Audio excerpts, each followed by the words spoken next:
In this video, I want to talk about what a pattern is. This has been so fascinating to me. Everyone has a little bit of a different definition of what a pattern is, often based on where you came into sewing. So I started sewing in the 80s, and to me and many people that I know, this is a pattern. It is this tissue paper stuff. You buy it in the envelope, you cut it all apart, it's got the notches, it's got a bunch of sizes. So this is a pattern. But in this day and age, a lot of these pattern companies have gone out of business. These are much, much harder to come by. So the world is becoming a lot more digital. So that also includes digital patterns. Now I sell digital patterns, and in general, I'm doing measure and cut patterns. And if you started in the quilting world, that's totally normal to you. If you're doing squares or rectangles or even triangles, it is very normal for your pattern to just have a list of sizes, you cut them, and then it gives you diagrams of how to sew them back together. For other things that have a shape, I include pattern templates that you print. This is 4 different pieces of paper.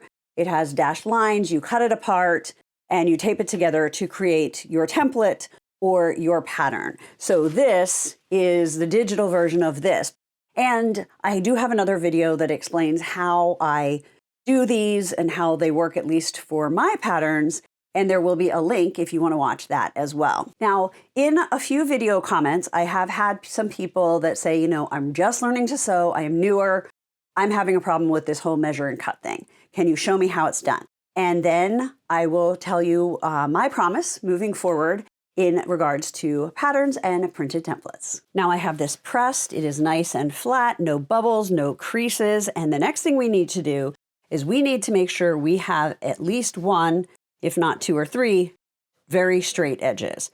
So what I usually do is I take whatever looks the straightest. So I'm going to look at this side, and I'm going to line it up on the line of my mat.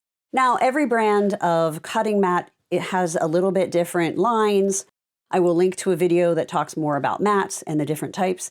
This is a Riley Blake mat. It has solid lines every inch. It has these dashed lines at every 1/2 inch, and it has these light dotted lines at every 1/4 inch. So you can do lots of different measurements very easily by lining things up, whether it's your ruler to cut or your fabric. So I'm going to take this edge and I'm going to line it up with this solid line, which happens to be the 28-inch mark. It never really matters where you start or end with. I don't always start at the 0. I usually find it easier to work in the center of my mat, which is why I measure and measure and measure before I cut.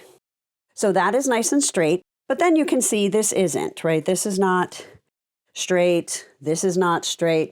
So we're going to work off of this one. Let's move it down. So this is how you're going to get 2 sides that are squared. So this side I have lined up because it looks nice and straight. Now this is a little bit crooked. You can see here, it's a 1/4 inch from this solid line. And right here, I lined it up on the solid line. So I'm going to cut and square that off so that this side and this side are both squared, perpendicular to each other if you want to do math talk. So you can see this side's kind of crooked because I have the edge of this ruler lined up on this solid line. I always place my hand flat on my ruler. I don't do this. This was my inclination in the beginning, and somebody told me not to do it. I didn't listen, and I ended up really pulling the tendon in my thumb. I know other people that always do that with no problem, but better safe than sorry in my opinion. So I always go flat, and I always put the edge of my finger, if not 2 fingers, depending on how wide the ruler is, at the edge of the ruler. That helps it not shift as much when you're cutting. You also want to make sure that when you put your rotary blade down, that you have it straight. If you have it tilted, you're more likely going to try and push the ruler and not get a straight cut. So one other thing that you can do that is not only going to make sure that ruler doesn't move, but it's also going to be exercise, is you can take dumbbells, this is an 8-pounder, and put it right on there. That is going to make sure that that ruler stays where you want it. Now it moved when I put that on there, so I have to make sure I get it lined up again, and you can almost use it like that. I do this sometimes. I have a friend that every single time she cuts, she's got this on there. So you can try it, totally personal preference. So now we have this and this squared. So we're going to cut this 6.5 inches wide. So you can do the math in your head. 28 minus 6.5 is going to be 21.5. I'm going to put that there. You can't see the number lines, but I can. You can trust me. And then I personally always double check it. I go 1, 2, 3, 4, 5, 6.5. Okay, it's good. Because sometimes I do the math wrong and I might move it 5.5 instead of 6.5. And then if I don't have enough fabric, I'm up a creek, but this is correct. So we're going to cut that. Okay, so there's that. Now I look at this and it says cut 1.5 inch squares out of both bottom corners of the fabric. Now, if you're using directional fabric like this, you need to pay attention to where the top of the print is and the bottom. So we're cutting out down here at the bottom. I'm going to turn it over so it's going to be a little bit easier to see when I draw on here. Because these are pretty small squares, you're going to need to draw those corners. And I usually just use a regular pen. You can also use a pencil, heat erasable pen, but this will never be seen. So if you just have a regular pen, just go for it. I also like to use smaller square rulers because it's just less to deal with. But if you're newer and you only have one ruler, I'm going to show you how to do it with this really big one. Because if you only have one ruler, this is the size to have. It could cut everything. It's a little more awkward when you're doing small things, as you're going to see in a second, but it works. I make sure my fabric is lined up on these lines, nice and squared. This is on this line. And then I take my ruler and I put the 1.5 line on the edge of the fabric. Uh-oh, it's 2, so I'm going to slide it down. And I'm going to double check. And I'm going to also make sure that my ruler is following these lines so that I know that this square is going to be nice and perpendicular to the sides and the bottom. Then I always do about 1/2 inch drawn. You can do it the whole way if you want to, and then you can cut that with scissors. Or if you want to, you can start with your rotary blade, but do not go to the end because you don't want to cut beyond that 1.5 inches, which is really easy to do with a rotary cutter. So I just do that to get it started. And I come back in with scissors and clip to those points. So now I have the 1.5 cut out of that size. Now, if you're doing something where you have to cut out a lot of corners, then I'm going to show you some tips for how to make it even faster and easier to use your ruler. So this is what I like to do if I'm going to be making a lot of cuts. I will take tape and I will mask off so it's really, really easy to see this 1.5 inch.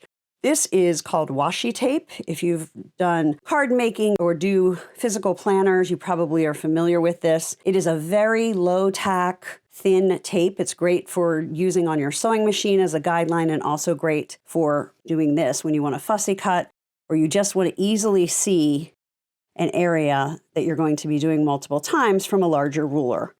So what I'm doing is I'm putting that just past the 1.5. I want to make sure I can see the actual line on my ruler and I don't want to only use the edge of the tape just in case the tape's not quite right. And then I would do it again this way. The other thing I sometimes use is painter's tape. You always want something that's low stick that isn't going to leave a bunch of residue on your ruler. So I'm just going to do the same thing. I'm going to put it just past that 1.5 line. And now you can see it's going to be super easy to see that this is lined up correctly. All right, so we're going to take our fabric and get it lined up on the mat again, because that just helps us double check that the ruler is correct. And then I'm going to be looking at the lines just past these. See how easy that was? And then, is this line straight? No, it is not. So I'm going to pivot that so that these lines are on the ruler are lining up with the mat, as well as where I need them to be. And this one, because this side is just a little more awkward for me to cut, like I could cut this way, but I'm not good at cutting on the left because I am right-handed. So for this one, I'm just going to draw the line and I'm just going to use my scissors to cut that.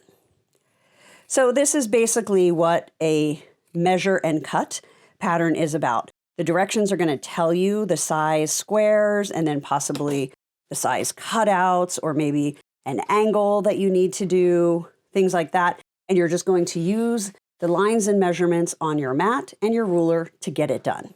A printed template would basically be a piece of paper that you would print out, and you would probably, for this, you'd have to tape 2 pieces together, and then you would put it on your fabric and you would cut around the paper lines.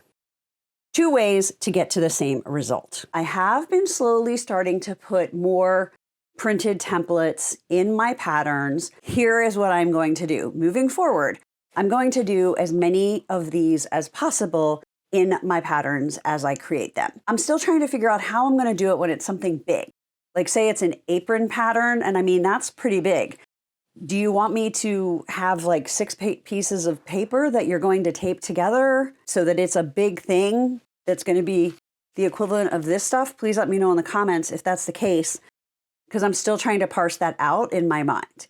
Also, if you buy one of my patterns that doesn't have a template, it is more of a measure and cut type of a pattern, just message me and say, hey, I really like templates. Can you add it to this pattern? And I will get it done as soon as possible. That is my promise to you, because sewing should be fun. A lot of my things are easy sewing projects, sewing for beginners. And so if you like to have templates, I want to give you templates. But I have a lot of patterns that have already been done without them. So that is going to take time to get in there. So if you have purchased one and you really want the template, like I said, just message me through Etsy and I will do that. So fascinating education for me, discoveries about what we all want. And this is the fun of it, right? This is the fun of sewing and community and really getting to know each other better and how I can serve you better. So those are my thoughts on patterns. Let me know what you think.